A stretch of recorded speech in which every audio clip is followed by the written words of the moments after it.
इसका दरअसल में अगला जिला हमारा झालावाड़, ये भी बहुत इंपॉर्टेंट, जिसमें गागरोन का किला है, मुकुंदरा हिल्स है, ये बहुत इंपॉर्टेंट चैप्टर आएंगे। ठीक है, देखिए उसकी एक तो झालावाड़ नगर है, फिर एक राज्य आता है।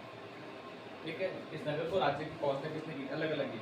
पहले राज्य के बसाया किसने था, फिर इस नगर को राज्य किसने बनाया था, दोनों अलग अलग है।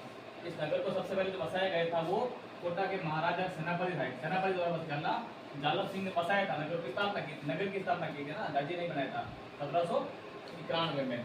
फिर जब राज्य किसके द्वारा बनाया गया, राजा मदन सिंह द्वारा 1838 में। ये तो कोटा का था, जालम सिंह तो कोटा का था, और मदन सिंह था वो झालावाड़ के साथ, जिसने झालावाड़ राज्य की स्थापना की थी। इसके उपनाम राजस्थान का नागपुर कहते हैं। नागपुर क्यों कहते हैं? क्योंकि संतरे अधिक होते हैं, और जब संतरे इसलिए राजस्थान का नागपुर कहते हैं।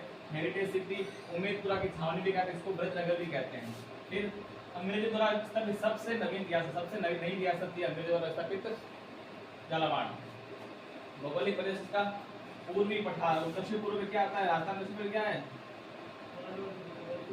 एमपी है, इसलिए उसको मालवा के पठार का भाग भी माना जाता है। दक्षिण पूर्व का भाग पड़ता ना, ये दक्षिण, ये पूर्व, और इसके सेंटर बीच वाला भाग रतलाम एमपी इधर जाता है ना, तो वो मालवा का पठार इसलिए कहता है कि यहाँ बीच में एमपी पड़ता है। फिर पड़ोसी के दो लगते हैं, कोटा और 12 पड़ोसी राज्य मध्य प्रदेश है, और एमपी के साथ सर्वाधिक लंबी अंतर्राज्यीय सीमा है। सबसे अधिक अंतर्राज्यीय सीमा जो लगती है इसकी झालावाड़ की लगती है। फिर जलवायु कैसी है, शुष्क जलवायु है, वर्षा तो सर्वाधिक होती है, और आंधी, और ये इम्पोर्टेंट, न्यूनतम आंधी वाला जिला, सबसे कम आंधी आती है वो है झालावाड़, सबसे कम पूरे राजस्थान की, इसलिए इसको न्यूनतम आंधी वाला जिला भी कहते हैं। फिर कृषि सर्वाधिक संतरे के उत्पादन होता है। उद्योग के लिए वहाँ पर एक केंद्र बनाया गया, चंद्रावती औद्योगिक विकास केंद्र की स्थापना की गई झालावाड़ में। और शुभंकर मतलब जो शुभ संकेत माना जाता है, जिसके सगुन को शुभ माना जाता है, वो होता है गागरोनी किला। जिस प्रकार से दिल्ली के सगुन को शुभ माना था ना, तो वहाँ झालावाड़ में गागरोनी तोता को शुभ माना जाता है। जब दिल्ली को शुभ मानते हैं, अशुभ मानते हैं, वैसे इसको शुभ माना जाता है। ठीक है, चलिए आगे।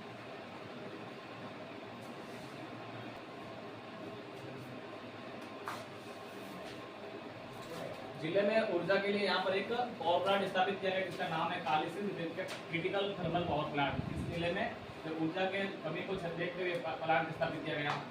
यहाँ की नदियाँ में कालीसिंध, आहूजा, निवास, पीपलास, घोड़ा पछाड़, चंद्रभागा और क्यासरी, परवड़, अंधेरी, ये नदियाँ बहती हैं, जिसमें इंपॉर्टेंट कालीसिंध जरूरी है।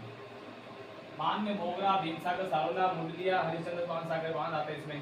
फिर इसका जो कालीसिंध नदी है, इसका उद्गम स्थल मध्य प्रदेश पागली से होता है, मध्य प्रदेश के, मध्य प्रदेश से आती झालावाड़ में, और झालावाड़ और 12 जिले में परवाही होती है। झालावाड़ का पड़ोसी जिला ये 12, तो दोनों जिले से निकलती है। कालीसिंध व आहू नदी के संगम स्थान को सामेल कहा जाता है, ये भी इम्पोर्टेंट, सामेल क्या है, ठीक है, तो या फिर कालीसिंध आहू नदी के संगम स्थान क्या कहता है, तो वैसे याद रखना, सामेल इंपॉर्टेंट हो इसमें। फिर मुकुंदरा हिल्स, ये पूरा टॉपिक ही बहुत इंपॉर्टेंट बनता है। इस सवाल का हर एग्जाम में लगभग सवाल बनता है इससे। कोटा व झालावाड़ जिलों में 2 जिलों पे फैला हुआ है। ठीक है, पहले इसको दर्रा अभ्यारण्य नाम था, फिर 2003 में इसका नाम बदला गया और राजीव गांधी दर्रा अभ्यारण्य रखा गया 2003 में। फिर 6 में मुकुंदरा हिल्स रख लिया गया, 12 में इसको राष्ट्रीय उद्यान दर्जा दे दिया, और फिर 13 में यहाँ पर 13 से यहाँ पर एक टाइगर परियोजना चल रही है। यानी 3 में नाम शुरुआत में क्या था, दर्रा अभ्यारण्य, 3 में क्या किया गया, राजीव गांधी, 6 में क्या किया, मुकुंदरा हिल्स, 12 में क्या किया, राष्ट्रीय उद्यान घोषित किया, और 13 में से वहाँ पर टाइगर परियोजना चल रही है। 4-5 इसको थोड़ी ध्यान रखिए। इसके पूर्व है, पूर्व में पूर्व से कोटा पड़ता है, इससे पूर्व में इसका नाम है, मैंने थाने लिखा है, दर्रागढ़ कहा जाता है, लिखा जाता है, कहा जाता थाने लगे, इसलिए मैंने है लिखा पीछे ना, देखना आप। चलिए देखो, गागरोन का किला निर्माण 11वीं सदी में छोटा राजा बिजलदेव द्वारा सामिलनी गांव में कालीसिंध व आओज नदियों के संगम पर 4 साल, किस सदी में, किसने, कहां और किस नदियों के तट पर संगम पर, 4 सवाल एक ही लाइन से। किस कब बना, 11वीं सदी में, किसने द्वारा, बिजलदेव, कहां पर, सामेलनी में, किस नदी के तट पर, तो कालीसिंध व आओज नदियों के संगम पर। फिर श्रेणी जल दुर्ग और दुर्ग दुर्ग, जल दुर्ग और श्रेणी आते हैं, 2 प्रकार के दुर्ग हैं ये। ठीक है, इसके आसपास 2 नदियों से घिरा हुआ है, जल है आसपास, इसके जल दुर्ग की श्रेणी में कहा जाता है। ठीक है, उपनाम दुल्लरगढ़, टोटगढ़ और गढ़राजपुर, 3 इस किले के उपनाम, इस नाम से भी इस किले को जाना जाता है। यहाँ पर देखने लायक इस किले में क्या क्या है, मीठे शाह की दरगाह और उनके द्वारा निर्मित बुलंद दरवाजा, भगवान मधुसूदन का मंदिर है वहाँ पर। कोटा रियासत के सिक्के ढालने की टकसाल है, कोटा रियासत के सिक्के रखे जाते थे वहाँ पर। और फिर जालिम कोट है, परकोटा का नाम है जो कोटा के जालम सिंह द्वारा बनाया गया था, जिसने झालावाड़ नगर बसाया था, उसी ने ये झालम कोट बनाया था, बसाने के समय परकोटा बनाया था उस टाइम। फिर इस किले को अकबर ने क्या किया कि पृथ्वीराज को दे दिया। पृथ्वीराज एक कवि था, ठीक है। तो उसने एक ग्रंथ लिखा था वैली कृष्ण रुक्मणी, वैली कृष्ण रुक्मणी इस गागवाड़ किले में लिखा था। ये पूछा था इसके लेखक कौन है, याद रखना इसके लेखक अक्सर पूछते हैं। गागवाड़ में लिखा गया और इसके पृथ्वीराज। एक किला दिया किसने दिया वो नहीं पूछा, लेकिन इस ग्रंथ किसने लिखा ये जरूर पूछा जाता है कि पृथ्वीराज लिखा था। फिर बाप अकबर का बेटा कौन था, जहांगीर। अकबर का बेटा कौन था, जो सलीम कहते हैं उसको, है ना। अकबर बीरबल का सिर लगता था ना। अब तो देखो पहले वाला वो अजीब गजब आता था, देखा होगा वो पुराना वाला, वो सलीम और वासु दो मामा बान थे, मामा के दो बुआ के भाई थे वो बिग मैजिक में कल बिग बिग आता था वो। अभी आता है अब तो देखते नहीं, अभी नहीं पता यूट्यूब पे लगा क्यों। वो बहुत कॉमेडी सीरियल था, बहुत अच्छा था देखना अभी, बहुत कॉमेडी। मतलब वो अकबर बीरबल का इतना सीरियस शासक था तलपत की तरह, ठीक है। लेकिन जब वो कॉमेडी उसका सीरियल बनाएगा ना, बहुत कॉमेडी बनाएगा इसको, देखने में बहुत क्यों देखते रहे। एक बार का शुरू में देखना तो एपिसोड देखिए, अगला एपिसोड देखते रहे। इसने क्या किया, अकबर ने तो उसको दे दिया पृथ्वीराज में। फिर उसके जहांगीर ने क्या कि इसको लेकर के बुद्धिशासक राव रतन सिंह हाड़ा को दे दिया किसी किले को। गालवन दुर्ग के पास एक गिद्ध कराई नामक ऊंची पहाड़ स्थित है। एकमात्र दुर्ग है जो बिना नींव का है और चट्टान पर सीधा खड़ा है, कोई नींव नहीं, चट्टान पर बनाया गया एक दुर्ग है, जो एकमात्र रास्ता का ऐसा एकमात्र दुर्ग ध्यान रखना। तो बिना नींव वाला दुर्ग कौन सा है, तो गालवन का दुर्ग है। और 21 जून 2013 को इस किले में यूनेस्को की विश्व धरोहर सूची में शामिल किया गया है। ये करंट अफेयर का सवाल है, पूछा जा सकता है, करंट जी का आएगा ना उसमें सवाल ये पूछ सकते हैं कि कब शामिल किया गया यूनेस्को को विश्व धरोहर में। गागरोन के किले को यूनेस्को ने विश्व धरोहर में कब शामिल किया, तो 21 जून 2013 को। ध्यान रखना आने वाला आता है 11 साल हो जाएंगे परसों का 21 तारीख को शामिल किए हुए। ये था गागरोन का किला।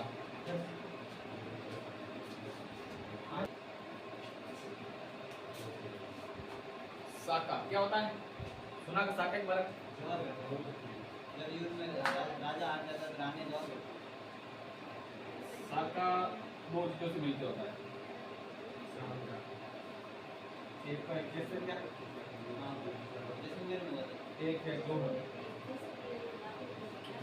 केसरिया और जोहर दो चीजों से दोनों जब एक साथ होते हैं तब साका कहलाता है।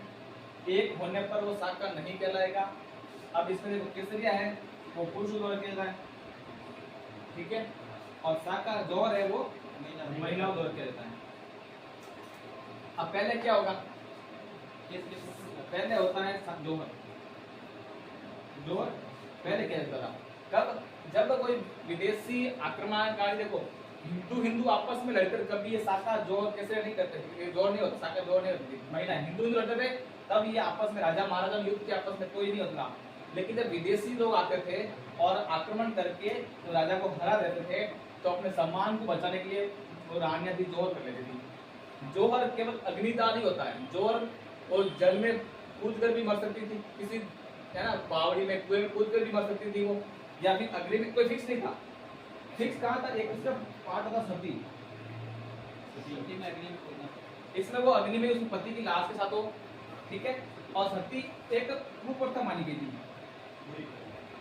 जोहर महिलाओं की इच्छा पर निर्भर था, ये जबरदस्ती किया जाता था, सती जबरदस्ती की जाती थी कि आपको अपने पति के कुप्रथा इसलिए कहते हैं कि इसमें आपकी बाध्यता थी, आपको अपने पति के साथ में आपको मरना ही मरना है, जबकि इसमें बाध्यता नहीं थी। इसमें महिलाएं अपने खुद विदेशी आक्रामकों से बचने के लिए, अब देखो जब सामने सेना आती थी ना उसके सैनिकों को दिया जाता था, और खुद के पास कितने, जब सामने आ गए 50,000 और खुद के 5,000 ही हैं, तो एक बार तो हार सामने दिखती है, जब तो हार फिक्स है, तब क्या करती थी महिलाएं, अब देखा अपने पति की हार हो जाएगी, और विदेशी लोग आक्रमण क्यों करते थे, एक तो किला लूटना, फिर महिलाओं को लेकर चले जाना, और महिलाओं को है ना रखेल बना के रख लेते थे, फिर उनको बेचते थे या उनके साथ दुर्व्यवहार करते थे, तो जब इनको महिलाओं को पता चलता था कि अब हमारी जो जीत नहीं हो सकती, विदेशी आक्रमणकर्ता आएंगे, आक्रमणकारी आएंगे, वो लेके चले जाएंगे, तो अपने स्वाभिमान को बचाने के लिए, है ना, अपनी इमेज को बचाने के लिए क्या करती थी, पहले ही जोर कर लेती थी। फिर ये जोहर कर देती थी तो फिर पीछे कौन फंसते थे, राजा महाराजा। और जब वो वीर गति को प्राप्त होते थे, वो युद्ध में मारे जाते, तो उनके जोहर को मिलाकर और इनकी जो वीर गति को मिलाकर के जो कहलाता था, उसको साका कहा जाता था। ये इनका साका हो गया। साका होने का मतलब इसकी पत्नी भी गई और ये भी चला गया, अब दोनों में से कोई नहीं बचा है, तो वो साका कहलाता। अगर पत्नी चली गई तो क्या कहेंगे, जोहर हो गया। पति चला गया तो वो केसरी हो गया। लेकिन दोनों अगर अलग अलग होता ना, एक होने पर साका नहीं होता, दोनों हो गए तो ही ये साका होगा। और सती प्रथा में पहले पति की मौत होती है और उसके लाश के साथ पति को जबरदस्ती दिया जाता है, ये सती होती है। ये साका ये होता है। आपको जरा केसरिया क्यों कहते हैं, क्योंकि जब युद्ध के समय ना, जब उनकी वो आती थी मौत, तो केसरिया पहन करके वो युद्ध करते थे, इसलिए उनको केसरिया नाम दिया गया था। क्योंकि केसरिया रंग वीरता का, त्याग का, झंडे में देखते तो क्या किसका प्रतीक है, बलिदान का प्रतीक है केसरिया। तो इसलिए वो युद्ध जाते थे, केसरिया पहन कर युद्ध में जाते थे। और मौत हो जाती थी उसको केसरिया कहा जाता था, इसकी केसरिया कर लिया, मतलब इसकी मौत हो गई, युद्ध में हो गई। और पत्नी ने जोहर कर लिया, पहले ही कर लेती थी, पहले करने के बाद राजाओं के टाइम से खत्म। नहीं था अगर कैसे पत्नियां जिंदा है फिर राजा युद्ध में जाते तो पीछे रहते थे, टेंशन लेती थी कि भाई वो आक्रमण ले जाएंगे, पत्नियों को रानियों को लेके चले जाएंगे, तो पहले जोहर कर लेती थी रानियां। अब टेंशन नहीं है, अब आप भी मरोगे तो कोई दिक्कत नहीं है, पास हुए नहीं, तो फिर उनको पता है मौत निश्चित है। लेकिन इतना नुकसान कर देते थे विदेशों का, दुश्मनों का, कि उनको पीछे पछतावा नहीं हो कि लोगों को कि यार क्या हो गया किले में क्या हुआ। तो दोनों को मिलाकर के कहा जाता, साका कहा जाता था। एक होने पर साका नहीं कहलाता है। और झंडावाड़ के इस गागरोन किले में पहला साका 1423 ईस्वी को हुआ था, जब मांडू सुल्तान होशंगाबाद ने आक्रमण किया था। तब इस समय गागरोन किले प्रथम साका हुआ। और दूसरा साका हुआ था 1444 में, ठीक इसके 19 साल बाद, जब महमूद खिलजी ने आक्रमण किया था और इस किले का नाम बदलकर क्या कर दिया, मुस्तफाबाद कर दिया था, है ना। तो दो साके याद है, झालावाड़ किले में 2 साके हुए थे। वैसे पूरे राजस्थान में तो 11.5 साके हुए थे, 11.5। और सती प्रथा को दान सती प्रथा सब जबरदस्ती कुप्रथा थी, उसको महिलाओं को जबरदस्ती दाह किया जाता था। ये महिलाओं द्वारा किया जाता था, सम्मान को बचाने के लिए। इसलिए पुरुषों द्वारा युद्ध में वीरता को प्राप्त हो जाना, वीर गति प्राप्त होना किससे कहलाता था, और दोनों के एक साथ होने पर साका कहलाता था।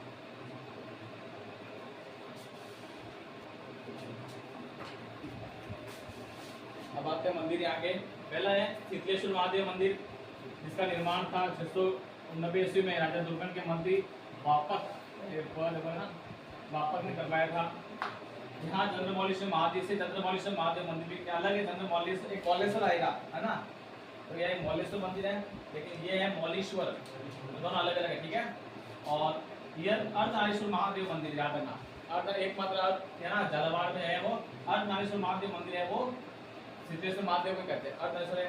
और सबसे प्राचीन तिथि मंदिर, सबसे पुरानी तिथि में यही मंदिर मिलता है, सबसे प्राचीन तिथि में मंदिर मिलता है, तो दिनांक में यही मिलता है।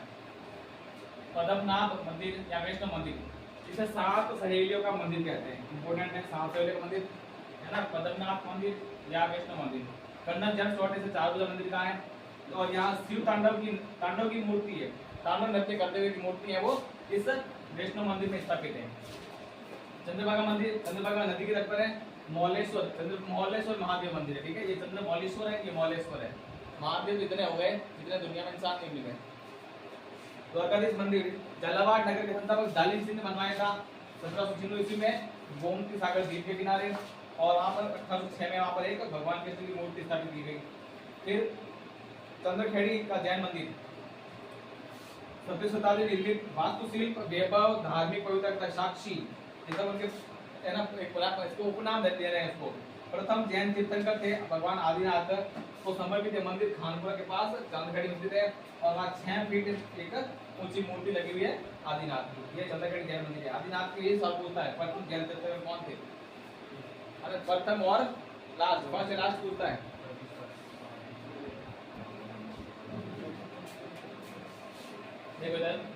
उन्हेल जैन मंदिर, ये एक जैन तीर्थ है, ये मंदिर का ये 7 तीर्थ है, जहाँ भगवान पार्श्वनाथ के 1000 वर्ष पुरानी मूर्ति है। फिर आता है कौलवी की बौद्ध गुफा, बहुत इंपॉर्टेंट है कि कौलवी वाला, ये कौलवी की बौद्ध गुफा स्थित है, ये बौद्ध धर्म से संबंधित होती है। एक धारवाड़ स्थित है। और राजस्थान की अजंता एलोरा की गुफाएं कहते हैं इसको, इंपॉर्टेंट। राजस्थान की अजंता एलोरा गुफा किसे कहा जाता है? बौद्ध की कौल की गुफा है, बौद्ध धर्म की कौल की गुफा, याद रखना है। गढ़ पैलेस, इसका निर्माण 1838 से 54 के बीच चला था। जो महाराजा मदन सिंह, कौन थे महाराजा मदन सिंह? ये झालावाड़ के राज्य के स्थापक है ना, और उनके उत्तराधिकारी आने वाली पीढ़ी ने करवाया। 38 इन्होंने शुरू की, फिर 54 की जो पीढ़ी आती है उन्होंने करवा दिया।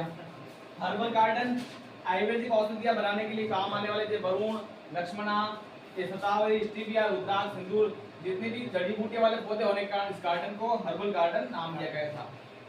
फिर आता है झालावाड़ राजकीय संग्रहालय।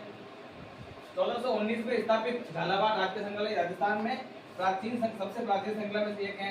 और ये जो है महलों का एक भाग है, संग्रहालय नहीं है, ये महल में स्थित है, इसलिए महलों का भाग माना जाता है इसको। अब देखते हैं इसके मेले प्रमुख।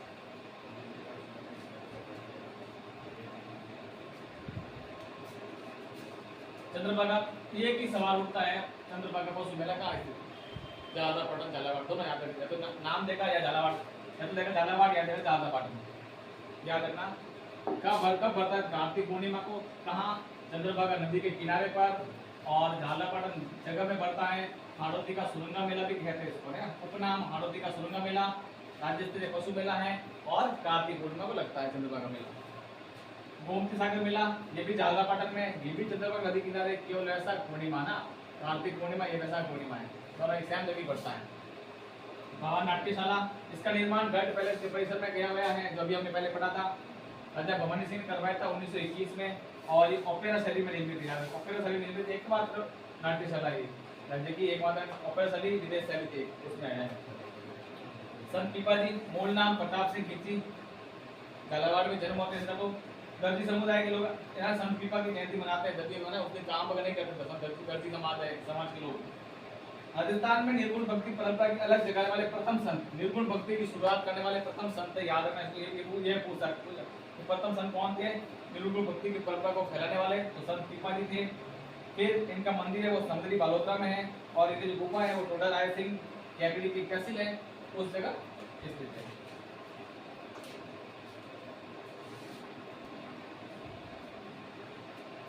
कुछ इंपोर्टेंट जानकारी इसकी देखिए। किसान कंपनी है, राजस्थान राज्य की पहली किसान कंपनी बकानी में स्थापित की गई थी, बकानी में स्थित है, जो झालावाड़ जिले में आती है।